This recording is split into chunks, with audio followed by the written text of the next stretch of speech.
¿Qué dice Romero? ¿Cómo anda?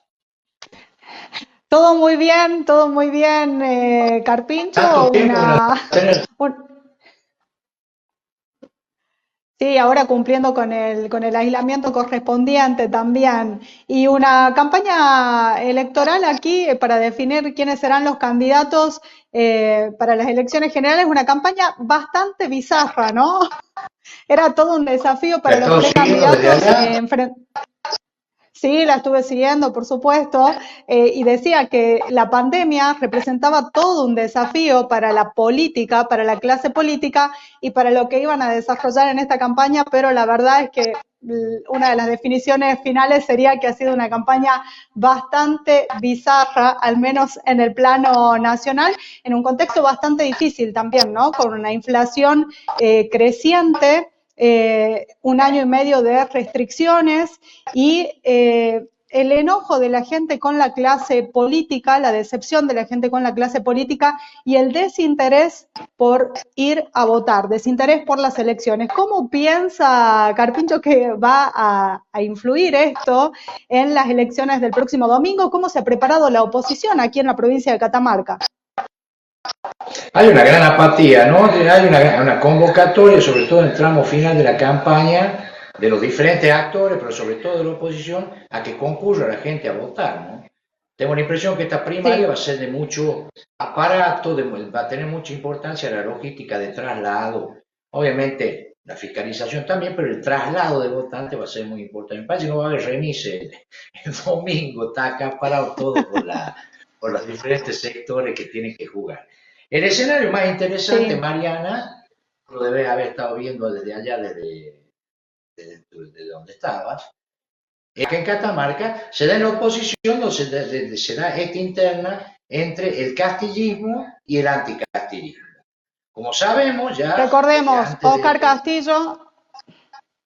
Oscar Castillo, digo, actual senador nacional que podría ir por su reelección, decide hace unos meses atrás no postularse nuevamente, no estar retirado de la vida política, pero sí cedió este espacio para un nuevo candidato. En el caso del sector al que él representa es Daniel Ríos, ¿no? El actual intendente de Belén, uno de los candidatos que propone de los precandidatos que propone la oposición.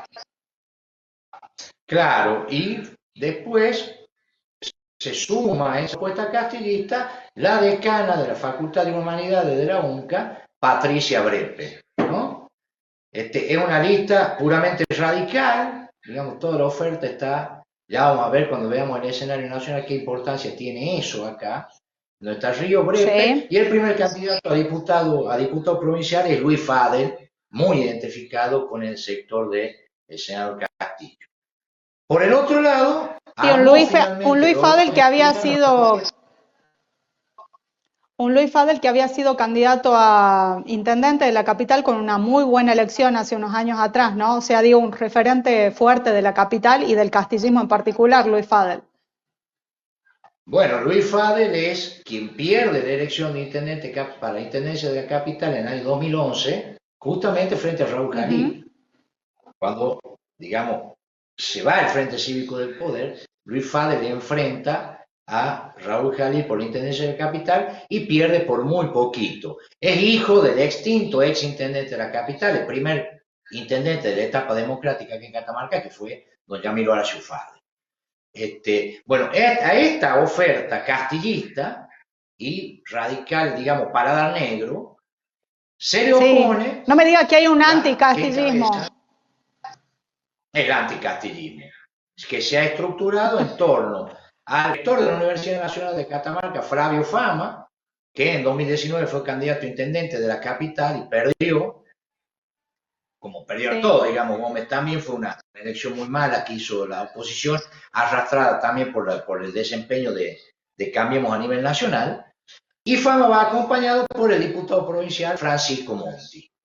La lista de diputados provinciales está encabezada por el nombre de PRO, el presidente de PRO que va por su reelección, que es Enrique Cesarini, y en quinto lugar en esa lista va Mariano Mansi, que es gerente de empleo de acá de Catamarca y hijo del diputado nacional Rubén Mansi. O sea, ahí en la lista de fama es donde está expresada, digamos, lo que vendría a ser la alianza junto por el cambio, digamos, están todos los sellos. En cambio, la otra propuesta de Claro. Castillo es más radical.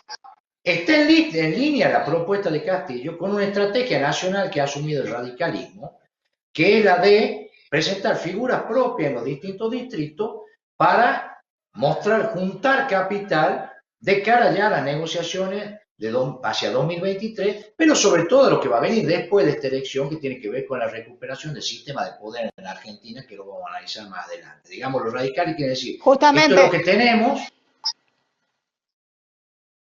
un radicalismo que tiene la estructura en todo el país, la provincia de Catamarca también con una estructura toda a nivel provincial, pero que hasta aquí venía dependiendo de figuras fuertes como de otros partidos políticos, por eso estas alianzas de Juntos por el Cambio, como la figura de Mauricio Macri en las elecciones pasadas, y ahora un radicalismo que está buscando consolidar, como bien lo indicaba, figuras propias, ¿no? Porque de esa manera tendría figuras fuertes y además toda la estructura que es de lo que carecen los otros partidos que conforman esta alianza de Juntos por el Cambio.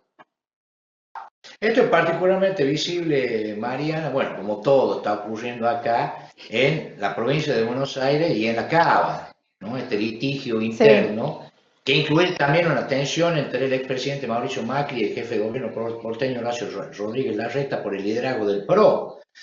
Los radicales en provincia de Buenos Aires van con Facundo Manes en contra de la lista que hace desembarcar Rodríguez Larreta en provincia de Buenos Aires, que va por el Coloro Santilli, ¿no? Su vicejefe de gobierno. O sea, Santilli, sí, pasa de la Cava de la ciudad de Buenos Aires a provincia. Y en la Cava se da un movimiento inverso. La exgobernadora María Eugenia Vidal se presenta como primera candidata a diputada nacional allí en la ciudad de Buenos Aires y le enfrenta a Rubio, que fue ministro de Salud y luego degradado a secretario de Salud en el gobierno de Macri por el radicalismo. Juega allí también López Murphy. Vamos a ver cómo sale eso. Digamos que en Catamarca es un escenario sí, muy particular porque las figuras fuertes siempre estuvieron en el radicalismo. Este año el radicalismo perdió a dos figuras de una larga trayectoria y de mucho peso específico político, como fueron Marita Colombo, sí, que a consecuencia del coronavirus, en ejercicio de la presidencia de la Unión Cívica Radical. Tengo la impresión que Castillo tenía como las intenciones de delegar en ella esta función, ¿no? de senador nacional. Sí. Y bueno, el gobernador Eduardo Brizuela de Moral, recientemente fallecido, que eran dos figuras muy pesadas. Bueno, este litigio vamos a ver quién queda con el control del aparato partidario, vamos a ver cómo quedan conformadas las listas en el Frente Cívico y Social Cambiemos de cara a la elección general que va a ser recién el 14 de noviembre. Pero básicamente aquí en la provincia de Catamarca, en la oposición tenemos por un lado el radicalismo puro, sería con una fuerte jugada por parte de la línea celeste del castillismo, y por otro lado el anticastillismo que está representado por diferentes fuerzas políticas, ¿no? Eso sería la oposición en la provincia de Catamarca. ¿Qué sucede con el oficialismo? En el oficialismo, como sabemos, no hay interna. No hay interna, hay una lista única a nivel provincial, y si hay litigios abajo, en las categorías inferiores, hay algunas internas por la categoría de senadores nacionales, y hay sí, y en las categorías de concejales. El Frente para la Victoria, el Frente de Todos, perdón, me quedé en hace 10 años, hace 5 años, cerró, a diferencia de Cambiemos, cerró con una caminata allí en Valle Viejo, donde estuvieron la candidata a senadora nacional, los candidatos a senadores nacionales, Lucía Corpachi y Guillermo Joao Andrada, y bueno, y los candidatos sí, a diputados nacionales también, sobre todo la Silvana Ginocchio, que va por su reelección. Cerraron ahí en Valle Viejo, que es un distrito donde tiene que revalidar, digamos, que ha tenido algunas dificultades políticas, la intendenta Susana Centeno. No hay un refuerzo. En el oficialismo vemos entonces que está muy sólido este tridente que arrasó en las elecciones anteriores, que es Raúl Jalil, Sadi y Corpasi, ¿no? Y esto también se ve reflejado en las candidaturas a cargos nacionales, donde está la propia Lucía Corpasi como precandidata a senadora nacional, el doctor Guillermo Andrada, que pertenece a las filas del sadismo, y Silvana Ginocchio, que pertenece al jalilismo, ¿no? Digo, este tridente está muy sólido y eso se ve reflejado también en estas, primero en la presentación de una sola lista, de la unificación dentro del oficialismo y además también manifestada en las propias precandidaturas. Claro, ahí, bueno, Lucía Colpach es la figura más fuerte en términos electorales que tiene el oficialismo y vuelve a jugar. Recordemos, en 2019 también fue en la lista como candidata a diputada. Entonces, bueno, ahí está como tranquila las aguas. Las internas se desarrollan más bien por abajo. Un escenario interesante, antes de que entremos a analizar la capital, se me ocurre en este momento la pelea que hay por la intendencia de Los Altos, que se renueva este año, donde ha salido el senador Raúl Barros con una propuesta alternativa al actual intendente Rafael Olveira, y está bastante tensionado el tema ahí en Los Altos. En Capital hay una muy interesante, hay 9 listas de concejales, Mariana. 9 listas. Una lista que es 9 listas. Pero en el tramo final de la campaña, digamos, la atención se ha quedado sobre todo en 3. Una de ellas está encabezada por Laila Salem, que va con un fuerte apoyo de los funcionarios de la municipalidad de la capital, ¿no? Es ser la candidata del municipio, digamos. La otra lista va encabezada por Germán Craneviter, que pertenece al grupo experimental que viene jugando y consolidándose desde el año 2017. Ahí Craneviter va por la banca, digamos que va a dejar libre a partir de diciembre Mauricio Varela, y este es un sector referenciado con el ministro de Vivienda actual, el doctor Fidel Pocho Sáenz, que van a revalidar el título en esta elección para mantener y sostener presencia política acá en la capital. Y la otra lista es un espacio que busca, por decirlo de alguna manera, poner una pique en Flandes, una pique en la capital, marcar presencia y ver qué resultados obtiene, que lleva a la cabeza a Juan Pablo Dusso. Juan Pablo Dusso está jugando y secundado por María de los Ángeles Ger, que es una persona de mucha confianza de la exgobernadora y actual diputada nacional Corpacci. En esos 3 sectores, me parece, más allá de que hay otras 6 listas jugando, me parece que en esos 3 sectores se va a estar dando los resultados, la pelea en serio por la lista de concejales de la capital, donde el peronismo renueva 4 bancas contra 3 que renueva Cambiemos. Digamos, ahí termina, por ejemplo, Fernando Navarro, que va a la reelección en la lista. Esto es, digamos, las peleas de posicionamiento que se van dando para mantener presencia y sentarse, digamos, ir acumulando para negociaciones que eventualmente puedan darse más adelante, ¿no?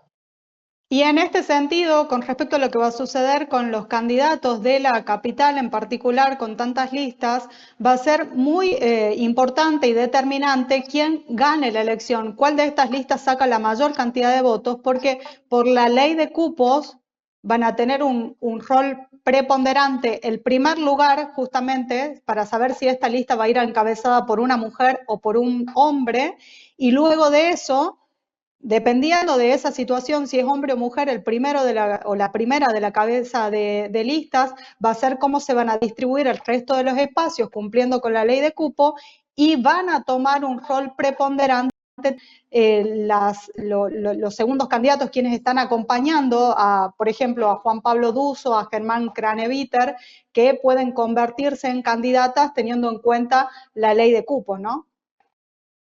Claro, por eso han puesto compañera de fórmula o compañero de fórmula de algún peso político, teniendo en cuenta esto. Digamos, si la lista es encabezada por una mujer, todos los casilleros impares, digamos el 1, el 3, el 5, van a ser ocupados por mujeres. y al revés, digamos, y los casilleros pares por hombre. Entonces vamos a ver cómo sale esto. Por ahí hay algunos que le comienza el tercero, digamos, si gana la Salemi. Claro, Digamos, es una pelea que se dio y hubo un problema en la capital federal tuvieron que hacer una negociación especial con López Murphy, porque ahí en capital se daba la particularidad que López Murphy le convenía ir, que le vaya por, digamos, para poder entrar en la lista de diputados nacionales, o sea, le conviene sacar menos sí. votos para poder entrar como candidato. Pero vamos a ver cómo se dirime eso. El Frente Cívico y Social Cambiemos, este es un dato interesante para remarcar, tiene un sistema distinto para la distribución.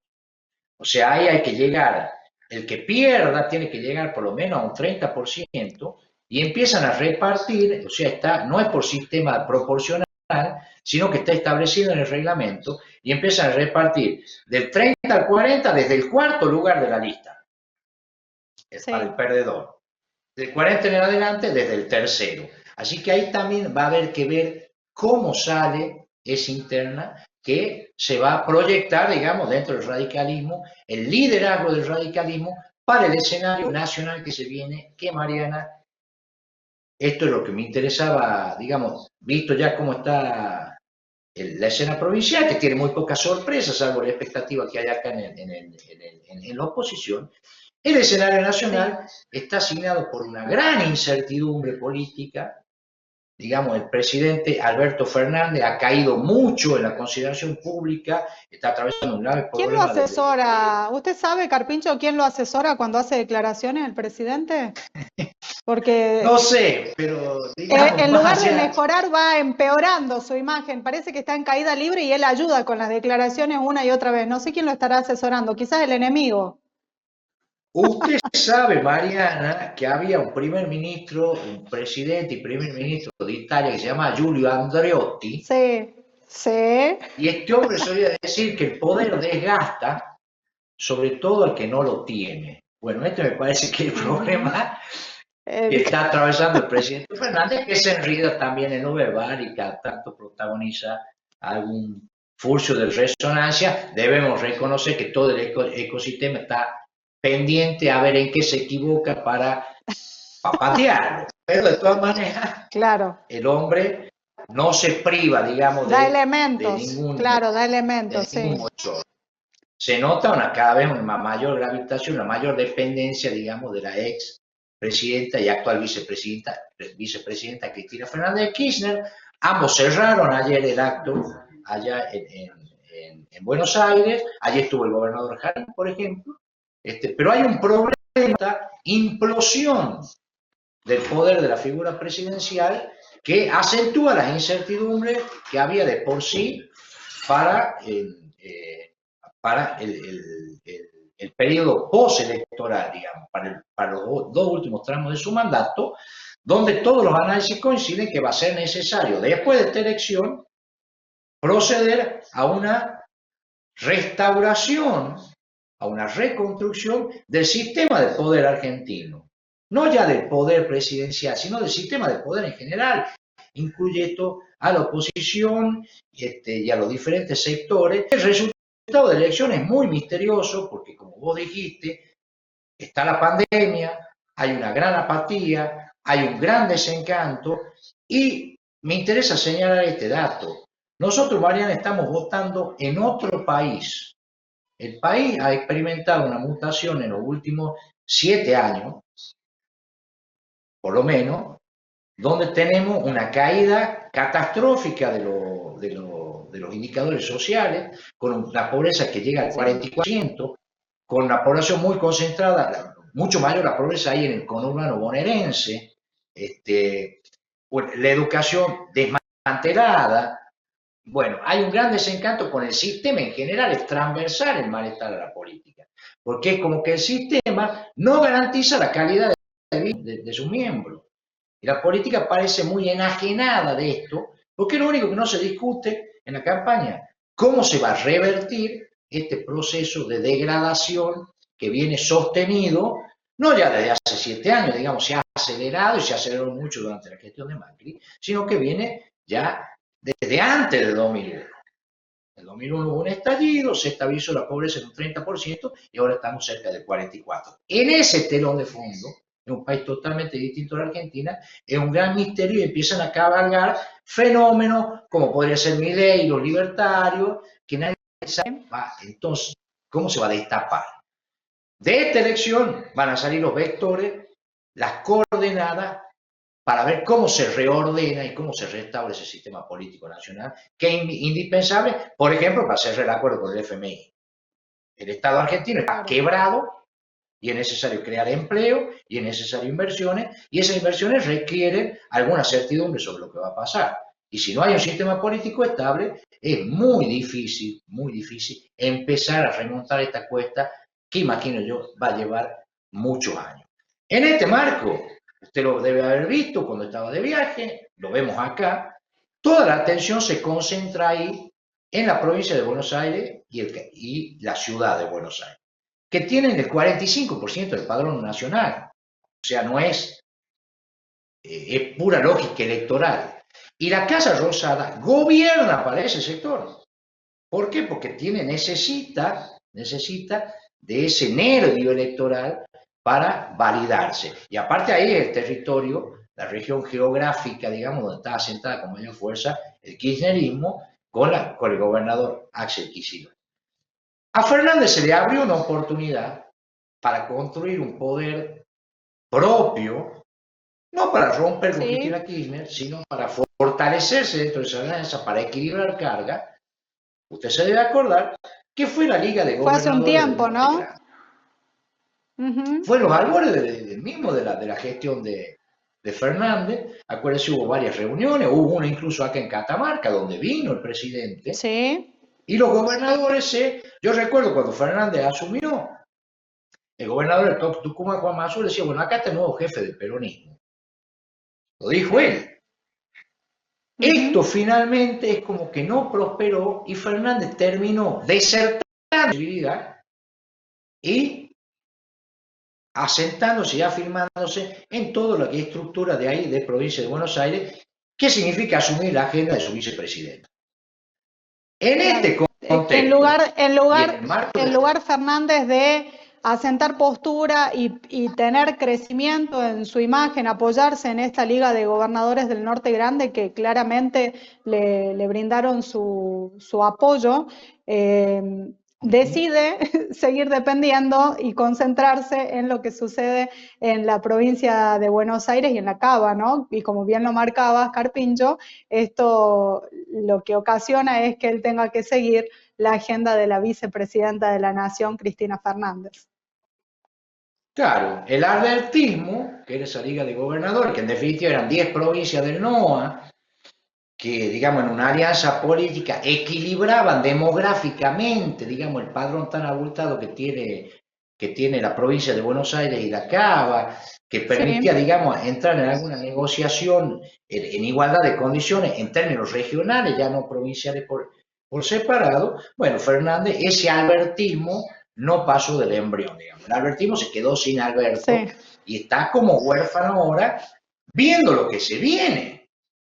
Lo que se viene es que no hay un presidente lo suficientemente fuerte como para articular un proyecto federal, y en esa mesa de negociaciones, de tratativas, de recomposición del sistema político que va a suceder a las elecciones de noviembre, sobre todo, yo pienso que se van a disparar ya acá con las PASO, con los primeros indicios. La región queda muy desequilibrada, las provincias muy desequilibradas, frente a lo que es provincia de Buenos Aires.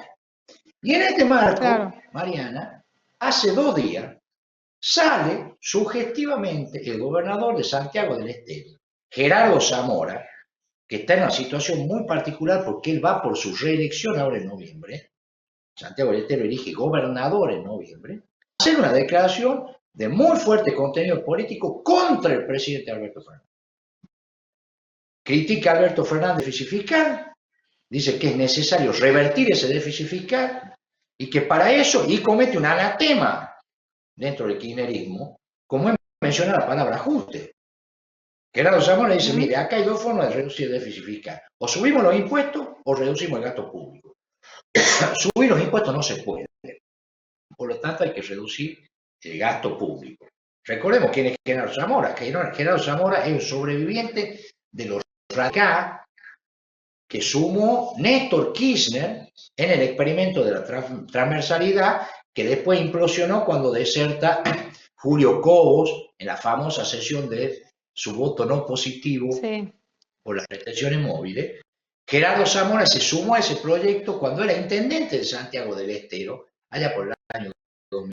Ahora sale en contra del gobierno nacional. La gran pregunta acá, lo que se ve, es que todos los caudillos y los liderazgos provinciales están muy recluidos en su distrito, diciendo, bueno, blindados. Nosotros vimos detrás del debate varias veces, hablamos de cuál era la intención del gobernador Jalil, blindarse ante estas turbulencias que hay a nivel nacional para tener fuerza, estar firmes en el escenario tan incierto que se viene. Esto es muy importante. Entonces vemos que es una reiteración de lo que pasó en 2019. En 2019 también todas las elecciones provinciales fueron desacopladas de la nacional. Usted acuérdese que los gobernadores se validaron por separado de lo que fue la elección presidencial, que finalmente termina ganando la fórmula, la doble Fernández, digamos, Alberto Fernández y Cristina Fernández. Bueno, ese escenario es muy similar ahora, lo cual quiere decir que no se ha revertido esa incertidumbre a nivel nacional. Y la gran pregunta es, si Gerardo Zamora expresa una inquietud particular de él como gobernador de Santiago del Estero, o es la punta de lanza de un movimiento de mayor alcance que expresa una preocupación, una inquietud, un reclamo de los gobernadores del norte grande o del NOA eventualmente para esto que viene. Yo lo grafico así: caída la imagen presidencial, impuesta la necesidad de restaurar el sistema de poder argentino. Es como que Zamora está diciendo, el mensaje no es para Alberto Fernández, sino para la provincia de Buenos Aires y el kirchnerismo, que tiene su gobernador allí, que es Axel Kicillof. Como si Zamora dijera, ojo Buenos Aires, que acá somos ñatos, pero acá también nos gusta leer. Entonces, en esa tratativa vamos a ver cómo vamos a entrar el radicalismo, entrar el macrismo, entrar los gobernadores, van a tener un rol central en eso, y va a tener un rol central, por supuesto, el Senado de la Nación para la recuperación de este sistema, que vamos a ver qué salida le encontramos y qué se destapa de las urnas. ¿Qué opina de esto, Marianita? Y en ese contexto me parece que todos están esperando que aparezca algo de qué agarrarse, ¿no? En estas próximas elecciones. Así. Y sin lugar a dudas, todo lo que suceda en estas elecciones te lo vamos a mostrar en el operativo elecciones de este próximo domingo, luego de que se empiecen a conocer algunos resultados, también todo el análisis detrás del debate con el señor Diego Varela y todo el equipo de Multimedia Sancasti.